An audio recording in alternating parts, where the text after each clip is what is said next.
अच्छा, तो आप यूएई में नए हैं या फिर अपनी आईडी रिन्यू करवा रहे हैं? एक सवाल जो सबके ज़हन में होता है वो ये है कि भाई इसमें आखिर वक्त लगता कितना है। चलें आज एमिरेट्स आईडी हासिल करने के पूरे सफ़र को शुरू से आखिर तक समझते हैं। यही वो सवाल है जो हर कोई पूछता है ना? और सच पूछें तो इसका जवाब कोई सीधा सा नहीं है कि बस इतने दिन लगेंगे। असल में ये एक पूरा प्रोसेस है जिसके कई स्टेजेस हैं और हर स्टेज का अपना एक टाइम होता है। तो आइए इस पूरे अमल को एक एक करके देखते हैं। तो आज हम क्या क्या देखने वाले हैं? सबसे पहले हम बात करेंगे कि नॉर्मली कितना इंतजार करना पड़ता है। फिर देखेंगे कि शुरू से आखिर तक का पूरा सफर कैसा होता है।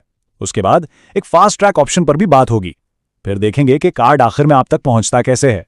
और आखिर में कुछ काम की टिप्स और उन वजूहात पर बात करेंगे जिनसे देर हो सकती है। चलें जी, तो शुरू करते हैं पहले हिस्से से। असल गेम शुरू होती है बायोमेट्रिक्स के बाद। ये वो टाइम है जब आपकी एप्लीकेशन पर असल काम शुरू होता है। तो देखते हैं कि यहाँ आमतौर पर कितना इंतजार करना पड़ता है। देखें, जब आप अपनी एप्लीकेशन जमा करवा देते हैं, मेडिकल भी हो जाता है, तो फिर बारी आती है बायोमेट्रिक्स की, यानी आपके फिंगरप्रिंट्स और तस्वीर ली जाती है। ये एक बहुत अहम स्टेप है क्योंकि इसके बाद ही आपकी आईडी की प्रिंटिंग का असल प्रोसेस शुरू होता है। तो बायोमेट्रिक्स होने के बाद आपकी इंफॉर्मेशन वेरीफाई होती है और कार्ड प्रिंटिंग के लिए भेज दिया जाता है। नॉर्मल हालात में इस सारे काम में लगभग 5 से 10 वर्किंग डेज लग जाते हैं। और हाँ, याद रहे, वर्किंग डेज का मतलब है कि इसमें हफ्ते की छुट्टियां शामिल नहीं हैं। अच्छा, तो ये 5 से 10 दिन वाली बात तो ठीक है, लेकिन ये कहानी का सिर्फ एक हिस्सा है। अगर हम इसको बिल्कुल शुरू से देखें, यानी जिस दिन आप यूएई में दाखिल हुए वहां से लेकर आईडी हाथ में आने तक, तो पूरी टाइमलाइन कैसी दिखती है? चलें इस पूरे सफर पर नजर डालते हैं। तो यहाँ देखें, पूरा सफर शुरू होता है यूएई में आपके पहले कदम से। उसके बाद मेडिकल टेस्ट और एप्लीकेशन का मरहला आता है, फिर बायोमेट्रिक्स होते हैं और आखिरकार आईडी आपके हाथ में होती है। तो शुरू से आखिर तक इस पूरे प्रोसेस में आमतौर पर 2 से 4 हफ्ते लग जाते हैं। लेकिन सवाल यह है कि अगर किसी को जल्दी हो तो, मतलब 2 से 4 हफ्ते इंतजार नहीं किया जा सकता, बैंक अकाउंट खुलवाना है या कोई और जरूरी काम है, तो फिर क्या? अच्छी खबर यह है कि इसके लिए एक तेज रास्ता भी मौजूद है। इसका हल है फौरी सर्विस। जैसा कि नाम से ही जाहिर है, फौरी का मतलब है जल्दी।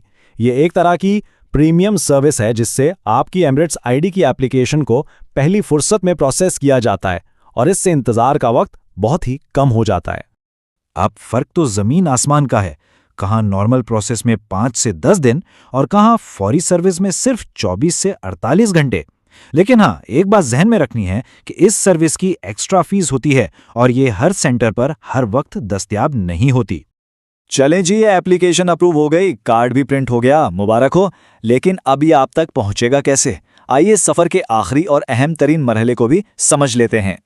तो इसके 3 सीधे साधे स्टेप्स हैं। सबसे पहले आपका कार्ड प्रिंट होता है, फिर इसे एमिरेट्स पोस्ट के जरिए डिलीवरी के लिए भेज दिया जाता है और आखिर में ये या तो आपके दिए गए पते पर पहुंचा दिया जाता है या आप इसे किसी मखसूस पिकअप लोकेशन से खुद जाकर ले सकते हैं। आपको एसएमएस के जरिए इसकी पूरी अपडेट मिलती रहती है। अच्छा, अब जब हमने पूरी टाइमलाइन समझ ली है तो सबसे ज़रूरी बात, इस पूरे प्रोसेस को अपने लिए आसान कैसे बनाया जाए और देर से कैसे बचा जाए। चलें कुछ आम गलतियों और उनसे बचने के तरीकों पर बात करते हैं। देखें, सबसे पहला और सबसे ज़रूरी काम, अपनी एप्लीकेशन को ऑनलाइन ट्रैक करते रहें। इसके लिए सिर्फ एप्लीकेशन नंबर चाहिए। दूसरी बात, ये बात भी समझने वाली है कि छुट्टियों में या जब बहुत ज़्यादा रश हो तो प्रोसेस में थोड़ी देर हो सकती है। तो अगर आप ऐसे वक्त में अप्लाई कर रहे हैं तो थोड़ा सब्र से काम लें। और सबसे बड़ी वजह जो अक्सर सामने आती है वो है डॉक्यूमेंट्स में गड़बड़। इस बात को यकीनी बनाएं कि आपकी तस्वीर, पासपोर्ट की कॉपी और बाकी सारे कागजात बिल्कुल साफ और उनकी ज़रूरत के मुताबिक हों, क्योंकि एक छोटी सी गलती भी आपकी एप्लीकेशन को हफ्तों पीछे कर सकती है। तो आखिर में सवाल फिर वही कि एमिरेट्स आईडी बनने में कितना टाइम लगता है, और जवाब यह है कि ये ज़्यादातर आपकी अपनी तैयारी पर मुनहसर है। अगर आपके डॉक्यूमेंट्स ठीक हैं, आप सही वक्त पर अप्लाई कर रहे हैं और आपको प्रोसेस का पता है, तो ये सफ़र 2 से 4 हफ्तों में आराम से पूरा हो सकता है। सारी बात तैयारी की है, तो अपना सफ़र शुरू करने से पहले हर चीज़ को अच्छी तरह चेक कर लें।